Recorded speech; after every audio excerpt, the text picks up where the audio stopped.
"Move your junk! This spot isn't yours!" The man didn't raise his voice. He didn't have to. People nearby went quiet the moment he spoke. Grace was already on her knees, trying to light a small fire with damp wood. She looked up slowly, mid-50s, tired face, hands shaking from the cold. That fire mattered. It was the only way she'd get something warm that night. "I'm not bothering anyone," she said. He smirked. Clean jacket, confident stance, someone used to being obeyed. "You are now." Around them, tents stayed closed, heads turned away. No one said a word. Grace had arrived near the base 2 days earlier with a worn backpack and a limp she didn't bother to hide.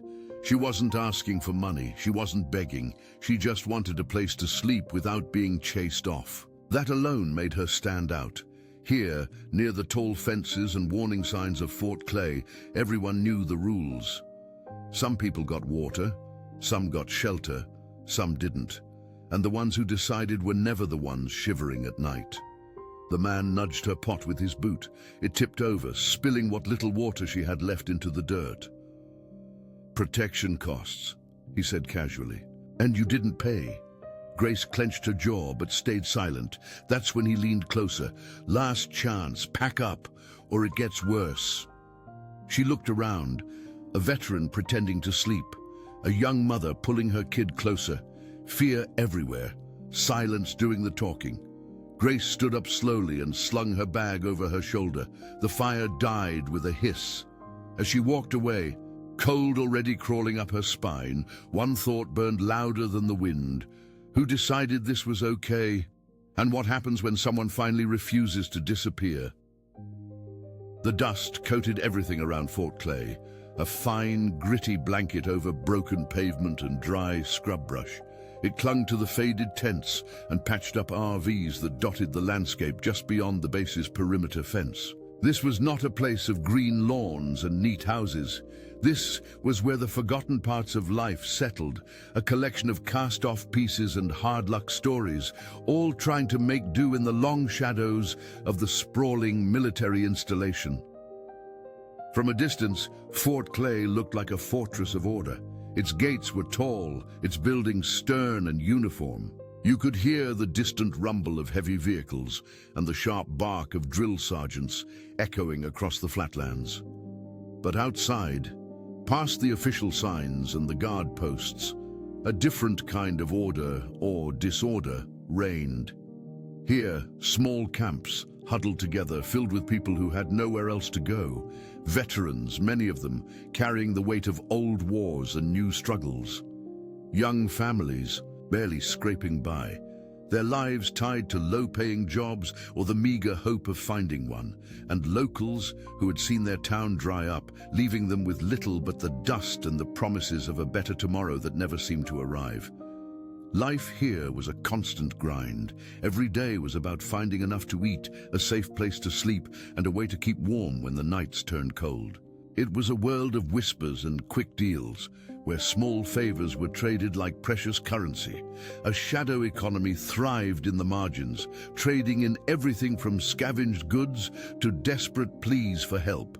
And often, these pleas went unanswered, unheard by the very institution that stood so close, its flags snapping proudly in the wind.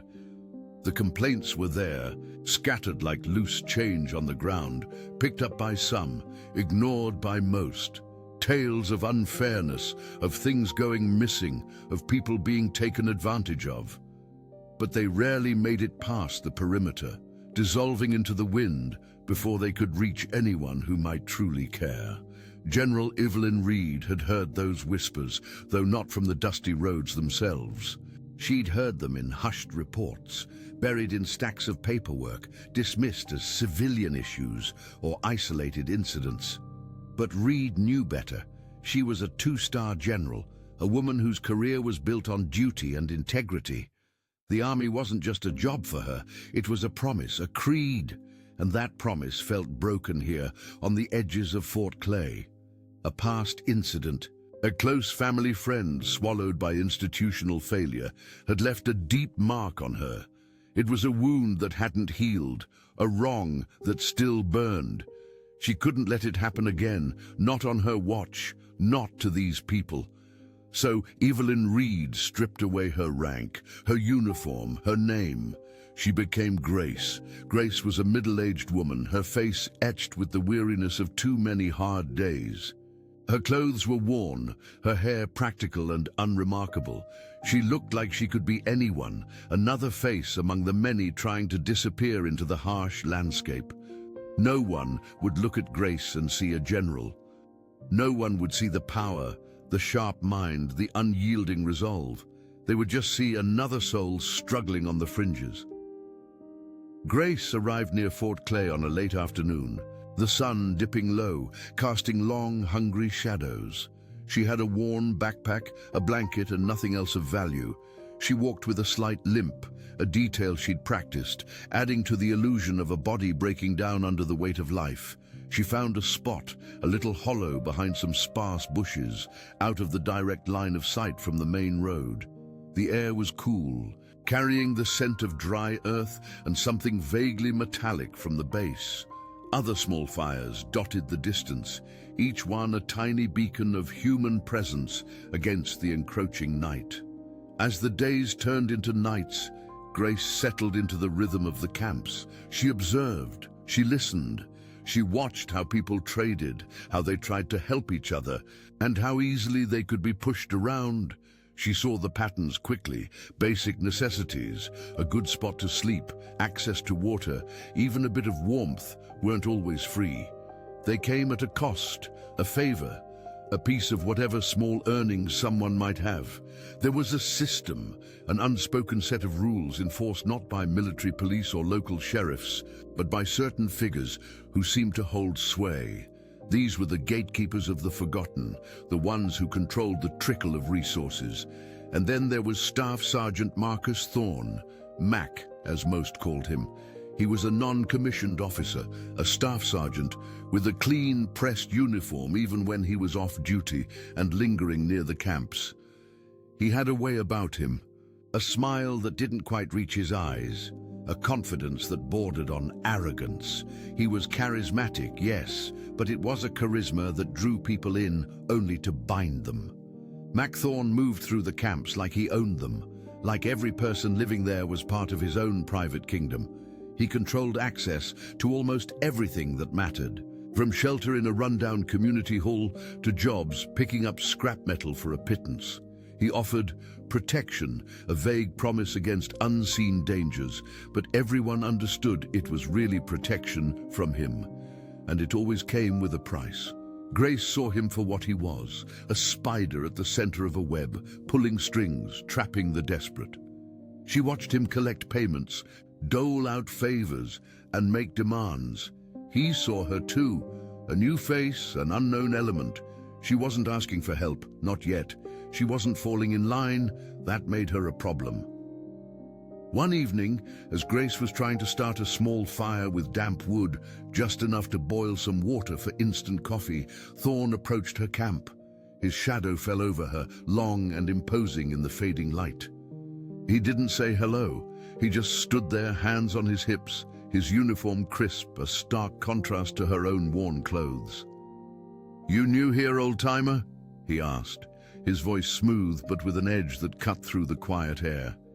He wasn't really asking, he was stating. Grace looked up, her face carefully blank. "Just passing through," she said, her voice raspy, a deliberate choice. Thorne chuckled, a dry, humorless sound. "There ain't no passing through out here, lady. Not really. Everyone either stays or they get moved along." He paused, letting his words hang heavy in the air. "And if you want to stay, you gotta play by the rules. My rules." He gestured vaguely around the camp, encompassing everyone and everything. His gaze sharpened, locking onto Grace's. "This ain't a free ride. Things cost. Protection costs. A place to lay your head without getting bothered, that costs too, you understand?" His words were a direct threat, a public declaration of his power over her, over everyone in this forgotten place. He was making it clear that her presence was unwelcome unless she bent to his will. Grace kept her expression neutral, but inside, a cold fire began to burn. The game had begun. She was now a marked person, an undesirable who refused to fall in line, and her survival here depended entirely on how she navigated the immediate physical and social threat Thorne represented. Thorne's threat hung in the air, a visible weight. Grace did not flinch, but she felt the shift in the camp. Other eyes watched them, then quickly looked away. No one spoke up. No one met her gaze. Thorne's words were meant to isolate her, to show her that she stood alone. And for now, she did.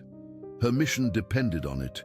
She just nodded slowly, a weary, resigned gesture that she hoped looked convincing. Thorne gave a satisfied grunt and walked away, his presence lingering like a bad taste. From that moment, things changed for Grace. Simple tasks became harder. She found herself turned away from the communal water tap, told it was broken, only for it to be working fine for others minutes later. Her spot behind the bushes, once ignored, was now needed by someone else, a younger, stronger man who gave her a hard stare. She tried to find an empty space in the community hall, a place where many gathered for warmth during cold nights, but was told it was full, even as she saw empty benches. Thorne's influence was a silent, creeping poison, infecting every corner of her temporary world. He didn't have to say a word. His message had been delivered, and his people, or those who feared him, carried it out. Grace, as Evelyn Reed had faced countless strategic challenges, intricate military maneuvers, and political minefields, but this was different. This was raw, personal, and constant. It was a war of attrition on dignity. She began to piece together the fragments of Thorne's network, the whispers turning into clearer patterns. She heard about welfare funds meant for struggling military families that somehow disappeared before reaching them, replaced by meager, delayed handouts. Soldiers, fresh out of basic training and far from home, spoke in hushed tones about their pay being managed by certain NCOs or equipment going missing from their barracks, only to reappear later on the black market in town. It was all connected, a tangled web of small-time theft and calculated intimidation, all flowing back to Thorne and his associates. She tried to play by the rules she knew, the institutional ones. As Grace, she approached a local charity worker, a kind woman who brought food donations once a week. She tried to report a stolen blanket, a minor infraction, but one that hinted at a larger problem of unchecked theft. The charity worker listened patiently, then sighed. "Honey, out here things just disappear. Best to keep your head down." Her words were gentle, but the message was clear. No one cared enough to challenge the current order. Grace also tried to visit the local civilian police station, walking the 2 miles into town. She reported suspicious activity, the kind that might interest an officer looking to clean up the area. She spoke of inflated prices for basic supplies, of people being forced to pay protection. The officer behind the desk took her statement, barely looking up. "We'll look into it," he mumbled, his pen already reaching for the next piece of paperwork. Nothing came of it. She expected this. It was part of the test. Thorne escalated his tactics. Grace wasn't falling in line, she wasn't leaving, so he made her life harder. One morning, she woke to find her few possessions scattered. Her small bag slashed open, her blanket gone. Someone had come in the night, silent and efficient. She knew who was behind it. The message was unmistakable: leave or lose everything. The loss of the blanket, though minor, was a punch to the gut. It was her only shield against the cold. She shivered through the night, the wind cutting through her thin clothes. The next day, as she tried to warm herself by a small, shared fire, 2 local police officers arrived, directed by someone in the camp. They accused her of loitering, of being a public nuisance. A small bag of old, discarded batteries, which she had planned to sell for a few cents, was discovered near her, framed as evidence of illegal scavenging. She was detained, taken to the station, questioned for hours, and then released with a warning. "Stay out of trouble, old lady," the officer said, his eyes cold. "We got enough problems around here." It was a clear setup, a way to make her disappear, even if only for a few hours. The cost was institutional. A mark on her record, even a minor one, could be used against her later. The physical toll of this life was immense. The constant hunger, the biting cold, the fear of the unknown. Her bones ached, her muscles stiffened, her carefully chosen limp became more real. She often had to remind herself who she was, why she was doing this. She was a general, she commanded respect. But here she was Grace, and Grace commanded nothing but suspicion. But with each hardship, Grace gathered more information. Like a scavenger collecting precious scraps, she befriended a young military spouse named Sarah, whose husband was deployed overseas. Sarah was struggling to make ends meet, living in a small, leaky trailer near the base, barely getting by on her husband's meager pay. She spoke of how her welfare checks were always late, always less than what they should be, how she was pressured to buy groceries from a specific, overpriced store that Thorne somehow had a connection to. Sarah was afraid, lonely, and vulnerable. Grace saw in Sarah the very people she was here to protect, the ones the army was supposed to serve. One evening, Sarah confided in Grace, her voice barely a whisper. She spoke of her husband, a young corporal, and his letters from deployment. He complained about faulty equipment, about old vests that should have been replaced, about trucks breaking down mid-mission because of shoddy maintenance. Funds meant for new gear, for proper repairs, were simply not getting to the units. "He said it's like they don't care if they come home," Sarah wept, her face buried in her hands. This was the turning point. This was more than stolen blankets and delayed checks. This was about the safety of active duty soldiers, the very men and women Evelyn Reed had sworn to protect. This corruption wasn't just affecting the vulnerable on the outskirts, it was putting soldiers' lives at risk on foreign soil. The thought made a cold dread settle in Grace's stomach, quickly replaced by a furious resolve. The institutional failure was not just in the neglect, but in the active endangerment of its own. Her mission, already critical, now became urgent. The stakes had just risen beyond anything she had anticipated. This was no longer just about justice for the neglected, it was about saving lives. The revelation about the faulty equipment and substandard living conditions for active duty soldiers struck Grace like a physical blow. It was one thing to witness the exploitation of the marginalized, but another entirely to discover that the very core of the Army's mission, the safety of its personnel, was being compromised by greed.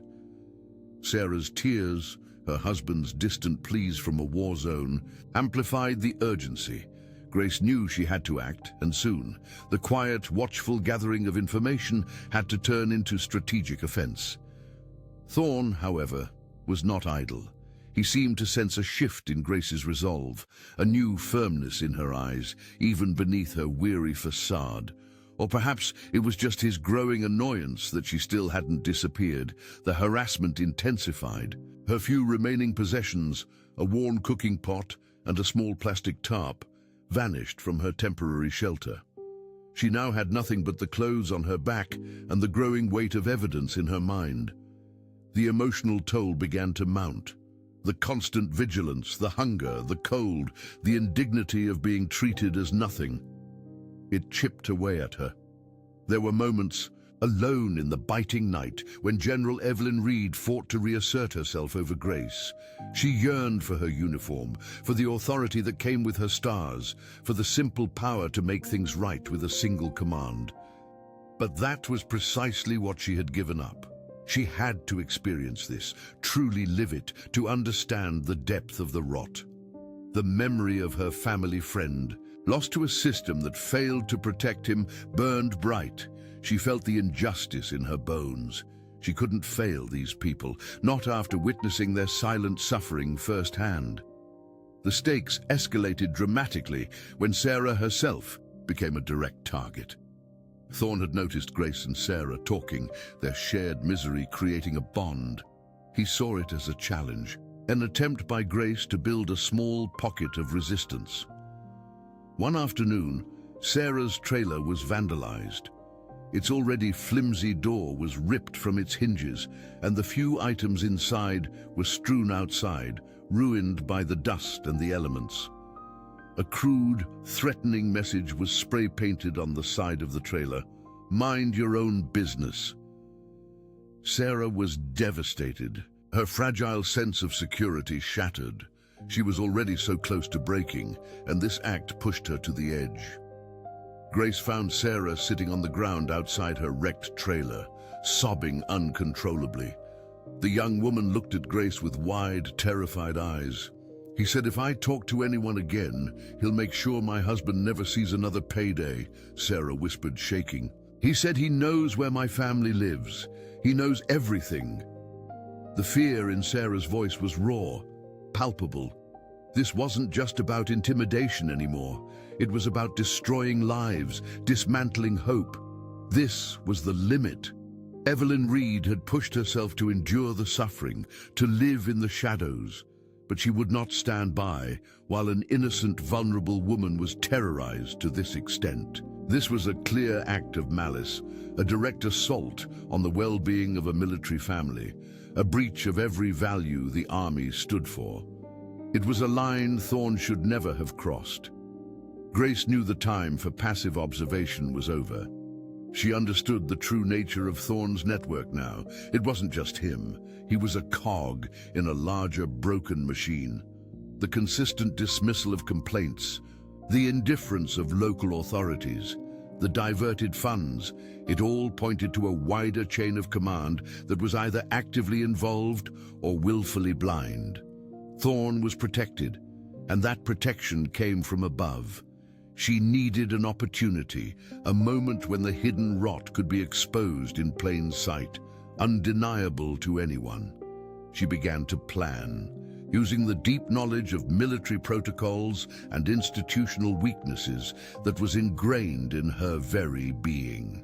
She knew the base hosted a large annual community event, a family day meant to foster goodwill between the base and the local community. It was a public event, attended by high-ranking officers, civilian dignitaries, and hundreds of families. It was the perfect stage. Grace used her last few dollars to buy a cheap, disposable phone. She found a quiet spot, hidden from Thorne's ever-watchful eyes, and made contact with the outside world. Not with the official channels of Fort Clay. Those had proven useless. She reached out to a trusted contact, someone high up in the military justice system, a man she knew would not dismiss her, a man who believed in integrity as fiercely as she did. She spoke only a few coded sentences, enough to trigger a discreet investigation, enough to ensure that certain eyes would be watching Fort Clay's family day with unusual intensity. The call was a risk. A crack in her carefully constructed cover, but it was a necessary one. The institutional authority of her rank was now subtly back in play, but still hidden. The next few days were a blur of calculated movements. Grace subtly spread word among the other marginalized individuals about the upcoming Family Day event, planting seeds of hope that perhaps, if enough people showed up and spoke out, things could change. She gathered the fragmented pieces of evidence she had collected, names, dates, specific instances of diverted funds, locations where stolen goods were sold. She knew Thorne and his associates would be present at the event, putting on a show of military pride and community involvement. They would be visible, complacent, believing themselves untouchable. Grace knew her own life as Grace was now truly at risk. Thorne would retaliate with fury once he realized what she was doing. But she had made her decision. The sacrifice she was about to make, the public confrontation, the shattering of her carefully built cover, would be worth it. For Sarah, for Sarah's husband, for all the forgotten souls living in the dust outside Fort Clay. This was not just about justice. It was about ensuring that the uniform beneath, the true spirit of the army, remained untarnished. The stage was set, and the curtain was about to rise on a confrontation that would expose the hidden corruption for all to see. The future of Thorn and his superiors, and perhaps even the general's own career, now hung in the balance. The day of the Fort Clay Family Day dawned bright and clear, almost mockingly perfect. The base hummed with activity, a festival atmosphere spreading across the manicured lawns. Food trucks, bouncy castles for kids, and military band performances filled the air. Dignitaries, including the base commander, Colonel Hayes, and other high-ranking officers, mingled with families and local community leaders. Staff Sergeant Thorn, looking particularly sharp in his dress uniform, was everywhere, shaking hands, smiling, projecting an image of the ideal NCO. He moved with the ease of a man completely in control, completely secure in his position. Grace, however, was not part of the festive scene. She waited on the edge of the main gathering, a lone, weathered figure in her drab clothes. Sarah was with her, clutching a worn folder filled with her husband's letters and the cryptic pay stubs Thorn had manipulated. Other struggling individuals, emboldened by Grace's quiet persistence, also stood nearby, a small but growing group of silent witnesses. The plan was simple: expose the truth where it couldn't be ignored, in front of everyone. As Colonel Hayes began his welcoming speech, praising the community and the dedication of his soldiers, Grace took a deep breath. She caught Thorn's eye across the crowd. His smile faltered, a flicker of suspicion crossing his face. He began to move towards her, his expression hardening. Grace didn't wait. She stepped forward, her voice, though raspy, cutting through the polite applause. "Colonel Hayes, I have something to say," she called out, her voice carrying an unexpected authority that momentarily silenced the crowd. Heads turned. Thorn froze, then moved faster, a panicked look in his eyes. "Who is that woman?" someone whispered. Colonel Hayes squinted, trying to place the disheveled figure. Thorn reached Grace first, his hand clamping down on her arm, his grip hard. "All right, old lady, that's enough," he hissed, trying to pull her back away from the watchful eyes. "You're making a scene." His voice was low, threatening, but the crowd had already noticed. People were murmuring. Grace stood firm, not flinching. "Staff Sergeant Thorn wants to keep things quiet," she stated, her voice stronger now, directed at the bewildered Colonel Hayes. "Because quiet is how he operates. Quiet is how welfare funds disappear. Quiet is how soldiers go to war with broken equipment." A gasp went through the crowd. Thorn tried to physically restrain her, his patience gone. "That's enough, you're crazy!" he yelled, grabbing her arm again, trying to drag her away. But Grace resisted, her stance surprisingly unyielding.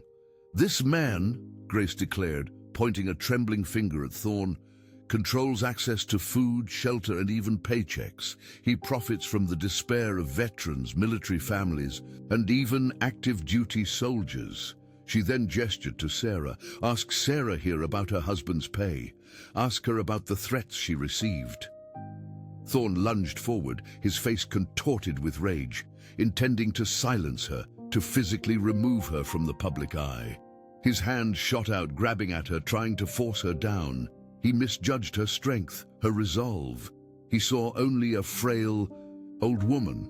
"You won't believe her, sir," Thorn shouted at Colonel Hayes, completely losing his composure. "She's just a crazy homeless woman." But Grace wasn't just a crazy homeless woman anymore. She stopped struggling.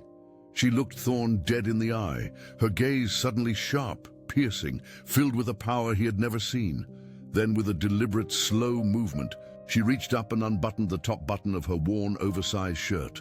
Beneath it, visible to everyone now, was the unmistakable glint of a silver star on a crisp, clean army uniform. Then another. 2 stars, the rank of a major general. A collective gasp swept through the crowd. Thorn stumbled back as if struck, his face draining of all color. The other officers, including Colonel Hayes, stood frozen, mouths agape. The murmuring stopped completely, replaced by stunned silence. General Evelyn Reed stood before them, no longer Grace, but a formidable, commanding presence. "Staff Sergeant Thorne," General Reed said, her voice now deep, clear and resonant, the voice of pure, unyielding authority. "You are relieved of duty, effective immediately, and you, Colonel Hayes," she turned her gaze to the pale-faced commander, "have much to answer for." Suddenly, military police dressed in plain clothes but with the unmistakable bearing of hardened investigators moved through the crowd. They weren't from Fort Clay, they were from outside, a team Reed had arranged through her trusted contact. They moved swiftly and efficiently, converging on Thorne and two other NCOs who had been observed in his network. Thorne, completely disoriented and defeated, offered no resistance as he was cuffed. The two other NCOs were also taken into custody. Colonel Hayes, visibly shaken, stammered, "General Reed, what? How?" "My investigation is complete, Colonel," Reed stated, her eyes unwavering. "The corruption here runs deeper than a single NCO. It runs through the chain of command, through negligence, and through a profound failure of leadership. The funds diverted from welfare, the stolen supplies, the threats against military families, the substandard equipment that endangers our deployed soldiers, all of it has been meticulously documented." The shockwaves from Reed's revelation reverberated throughout Fort Clay. Over the next few days, a full-scale investigation ripped through the base. Internal audits uncovered massive discrepancies in budgets.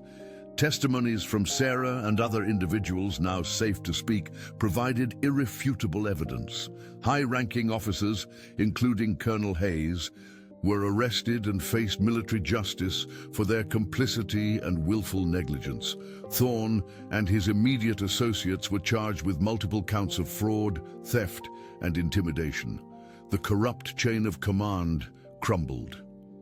General Reed emerged from the experience profoundly changed. The physical hardships had faded, but the emotional scars of living in the shadows, of witnessing the raw suffering and systemic neglect, remained. She had dismantled the corrupt network, achieved justice for those wronged, and upheld the integrity of the army. But the victory felt somber. She saw the fragility of institutional integrity, the constant vigilance required to protect ethical standards, and the human cost of power abused. Fort Clay began a long, difficult process of reform. New leadership was installed, systems were overhauled, and efforts were made to reconnect with the marginalized community outside its gates. The dust still settled on the roads, but perhaps now a clearer path could be seen. The wounds were deep, and healing would take time, a constant reminder that the uniform beneath must always be held to its highest, truest standard. When silence protects abuse, telling that story is the first step toward justice.